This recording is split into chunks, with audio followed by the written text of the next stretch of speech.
রাজশাহী পদ্মা নদীতে অতিরিক্ত পানির কারণে রাজশাহীর বিভিন্ন পর্যটন এরিয়া তলিয়ে গেছে এবং ওইখানে মানুষজন যাওয়া নিষেধ। এত সুন্দর দৃশ্যমান কিছু জায়গা যেখানে এখন যাওয়া যাচ্ছে না। অতিরিক্ত পানির কারণে বিভিন্ন জায়গা তলিয়ে গেছে।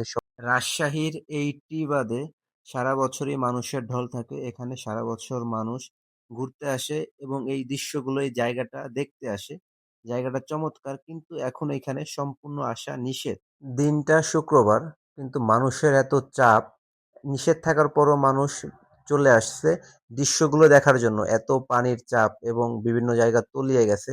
হাজার হাজার মানুষ এটা দেখতে আসছে এবং কিছু মানুষ বিভিন্ন জায়গায় দাঁড়িয়ে মাছ ধরাচ্ছে। এবং পুরো ভিউটা যদি দেখাই, শুধু পানি আর পানি।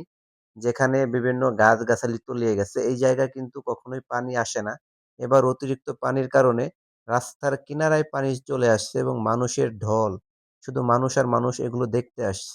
এবং আমরাও চলে আসলাম জায়গাগুলো দেখার জন্য, কোন কোন জায়গায় তলিয়ে গেছে এবং পানি আসছে। জিল্লু, সোহেল, আমি তিনজনেই আইছি। যে আসলে এখানে তো সবসময় আসা হয়, কিন্তু এরকম পানি হইছে এই সময় কখনোই আসা হয়নি। এইবারই প্রথম মানুষ বিভিন্ন জায়গায় দাঁড়িয়ে দৃশ্যগুলো দেখতেছে। অতিরিক্ত পানি এবং মানুষ এটা দেখতেছে, কারো ক্ষয়ক্ষতি হয়নি। কিন্তু যদি এভাবে পানি বাড়তে থাকে, দেখা যাচ্ছে পানি আস্তে আস্তে রাস্তার উপরে চলে আসবে, শুধু পানি আর পানি।